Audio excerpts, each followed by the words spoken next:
They're swift, they're savvy, and they will sink their teeth into almost anything they can get their claws on. Coyotes. These cunning members of the canine family may look as harmless as house dogs, but if they're beef from rural desert to snowy plains and then within residential areas. They are known as ghost dogs. They are all around us all the time, and sometimes we see them and sometimes we don't. In fact, they can be found living in every state of the U.S. except Hawaii. The shadows. Coyotes are searching for food and water, and some are getting bolder in their hunts. Would you know what to do if these sharp-toothed canines suddenly saw you as their next target? Do you? A. Run as fast as you can in the opposite direction. B. Lay down and play dead. C. Try to intimidate the coyotes by making noises or large movements. No one really wants to come face-to-face with a gang of roaming coyotes. It was the last thing Nick Mendoza expected as he walked his dog around his Burbank, California neighborhood. A prolonged heat wave had every creature agitated and looking for relief. The weather Burbank had been about 110 degrees for about 4 days to the inside. There's been this blurring between suburbia and wildlife as people push out into wild areas. But then you add the dimension of creeks and streams running dry, and of course, coyotes are going to come into the suburbs looking for that water. I grabbed my 135-pound Bronze-Newfoundland dog and I took him for a walk. It was about 3:15 in the morning when I decided to leave the house. Nothing could prepare Nick when he flew to the street in front of his house. At first, he spots just a few coyotes, but after he tries to wave them away, he is instead shocked to find even more of these wild animals joining the pack. They were standing their ground, and I stopped at that point. All of a sudden, way in the background, I saw one silhouette, two silhouettes, three silhouettes, 10 to 15 more coyotes, almost a block down. There are too many. Nick fears the large pack could injure or even kill his own dog. My heart started pumping like anything. It started pumping. I was just going boom, boom, boom, because at that point, you're thinking fight or flight. Would you know what to do if you were face-to-face with a pack of hungry coyotes?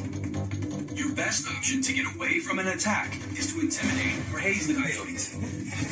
You do the thing he doesn't expect a human to do. You make yourself big, you make yourself loud. Running away? Probably not too smart, given how fast a coyote can move. Sometimes when humans get scared of an animal, their natural instinct is to run away, but that in the wild is kind of translated into putting that animal into power, and some animals may chase you because of that.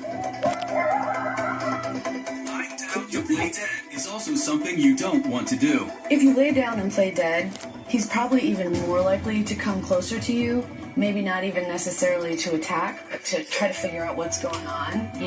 He's probably going to come over and want to sniff. Nick manages to get his dog inside and returns with a shovel. He slams it down, the coyotes scatter into the dark. But it isn't far enough away for Nick's comfort. He is afraid they will return. So if you come across a coyote in your yard, what should you not do to haze the creature? A.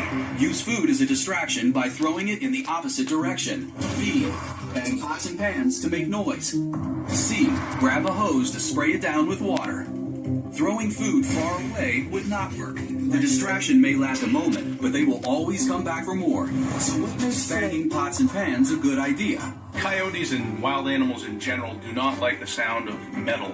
So if you bang some pots and pans together, that's a very human sound, and they most likely will run away. But if you don't have any metal around, go away, coyote!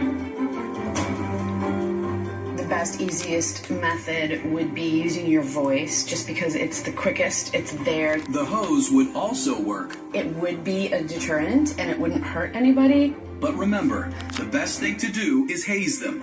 Intimidate them in any way you can. And for Nick, that meant getting in his truck and running them off. I'm sitting here honking and high-beaming and driving on the sidewalk.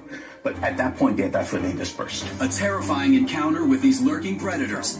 Now Nick Mendoza never leaves the house to walk his dog without a bat. So if you want to survive a face-to-face meeting with a hungry coyote, or worse, a pack of them, remember these tips. Haze or intimidate the coyotes by making yourself appear larger. Use your voice to send them scattering, and bang metal objects together to scare them. Never run away. Never feed a coyote. It only makes them more comfortable being around humans. Thirsty coyotes will persist in creeping out from the shadows as their habitat and climate continues to change. The ghost dog isn't going anywhere.